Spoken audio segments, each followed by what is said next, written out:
I think having a journalism degree is very important for me because it taught me about storytelling and it taught me about ethics, journalistic ethics, and it also informed me in how I might approach a subject, how I might broker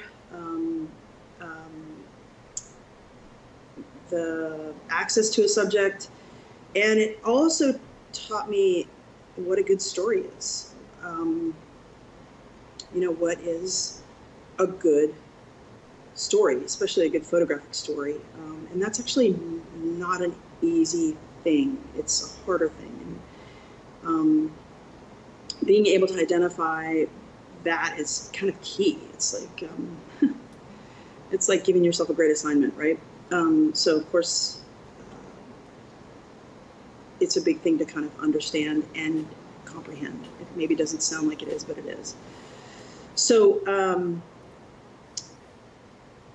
yeah, it's influenced how I pick my subjects, and it's also influenced how I work with my subjects. And the ethical part is in my own personal ethics with photography and just journalistic ethics. I always try to be truthful and to really photograph what is real and what is honest and what is journalistically true without any bias, which is almost impossible, but that's the intent. So in that regard, yes, having a journalism degree for me has definitely influenced how I work. And it's also influenced the trajectory of my career and the ways in which I do want to work, because I still work in magazines, I still do stories, I still pitch story ideas. The subject has changed a little bit, but it's still around storytelling, and it's still all those same principles of what makes a great photograph or what makes a good photo essay. And then I also do a lot of advertising, and I still feel like ethically that all those things that I learned in journalism school play into that as well, because I think when people approach me and want to work with me, I think that they are fully aware of my background and understand that I'm more than a photographer with a visual background. I'm also a trained journalist who understands the importance of storytelling.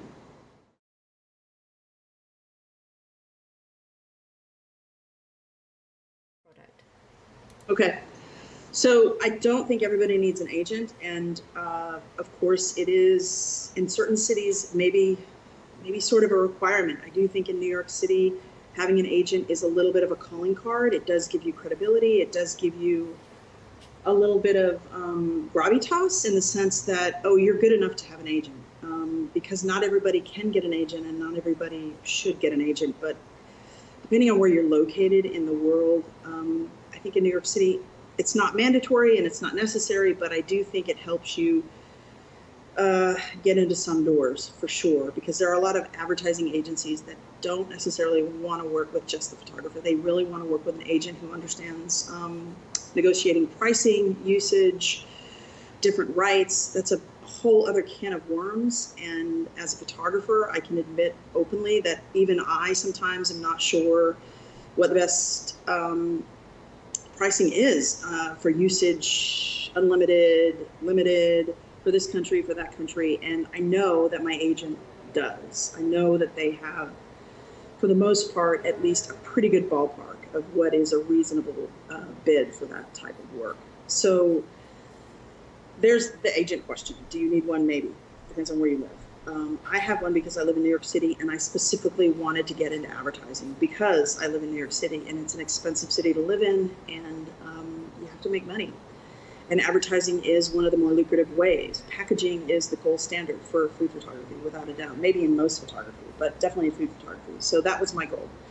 Figured if I could get, 10 to 12 ad jobs a year, I could live pretty comfortably, and then I could shoot magazine stories, which definitely don't pay that well, and it would be harder to survive in New York City.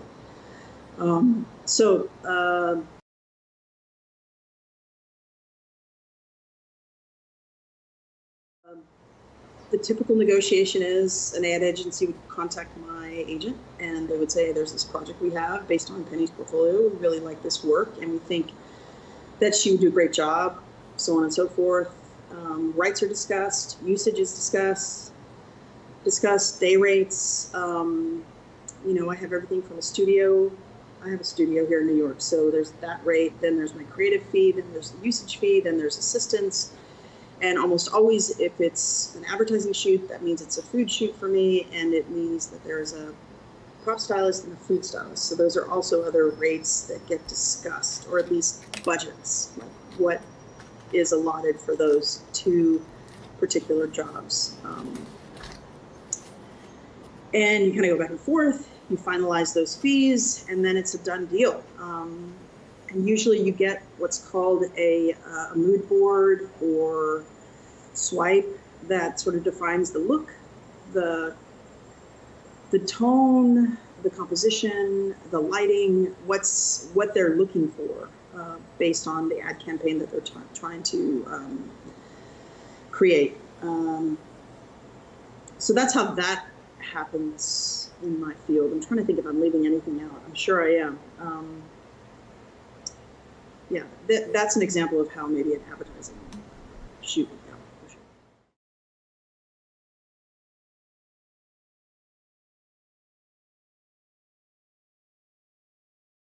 It's really hard to build up a team. I think if you don't have a reputation yet, and you don't have a body of work that really represents the caliber or the level of your potential, it's hard. Because a lot of people want to work with people who are good at what they do and who are going to help them get great images too. So, but you just start. You find people that are willing to test with you, who are willing to maybe shoot something as like, just make beautiful images together. Find people that are willing to collaborate with you in a test situation. When I came to New York, I don't think I knew any stylists. And I sort of talked to everybody I could about who were good stylists. I also knew who were good stylists based on the magazines that I followed and whose bylines I read. So my first immediate reaction was, I need to work with that person because I love their work. I love the way they style, and I'm just going to call them. I have this job, and let's see if they'll work with me. You know, I'd say for the first year, it was, some of them were yes, some of them were no. And then the second year, as my work started to kind of be seen more and published more, I started getting more yeses. And some of those people, maybe after a yes, I realized it's a no. I don't want to work with them again because maybe they weren't kind or easy to work with, or they didn't have good energy on the set. All of that plays into making photographs for sure, especially in a studio. So I sort of have a general rule that, you know, it's food photography, and at the end of the day, we're not saving lives, and if we're not having fun and enjoying ourselves, we really shouldn't be doing this. So there's no reason for anybody to be on set really just thankful that they have such an awesome job, because it's an incredible way to live life and make a living. So yeah, you basically just kind of prove yourself the whole way, and you never stop, because there's always people you want to collaborate with because you think they're doing amazing work, and you should want to work with them. I think that's one of the reasons I love being in New York, is that there is always someone who's doing something at another level, and it's inspiring. And there's so much potential to collaborate with people who are just really good at what they do, and it just makes you better.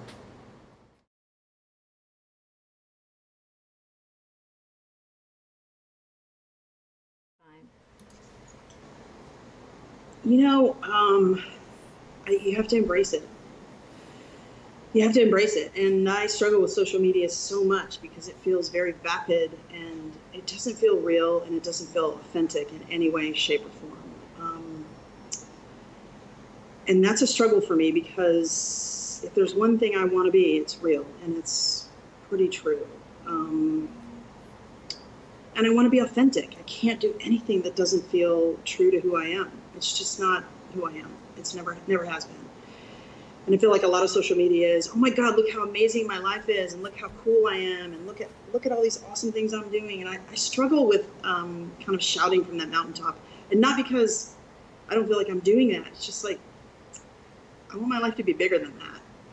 And I certainly am interested in way more than that. And it just sort of feels like who could be the most popular person in the room, you know, and just not interested in that. So I struggle with that, but I do have to do it, and I do it. But I just try to make it come from a really authentic place. Photography is changing every year, every 6 months it feels like. So because there's a new camera, and I feel like especially in food photography, everybody's a food photographer. Everybody. I think it's the easiest form of photography, professional photography, to get into. I really do, and that's unfortunate, but it's true. So you just can't stop. If you're not curious and you're not inspired and pushing yourself,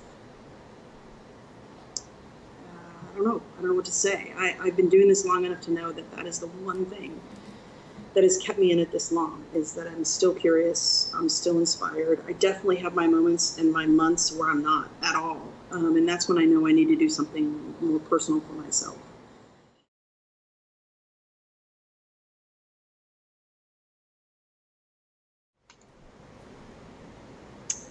Gosh, that's a really good question. You know, my last name, De Los Santos, I've heard my whole life. And anytime I'm in Europe, people always think I'm Portuguese because of my last name. So I'm curious about the culture. I've been to Brazil. I know it's not similar, but they do speak the same language, sort of. So I'm looking forward to just sort of seeing where I think maybe my heritage is from. More than likely, for sure. And also, I really like port, and so I'm excited about kind of exploring, you know, where port is from and what that's all about. And I'm also just excited to be on the coast in a country that I've never been to.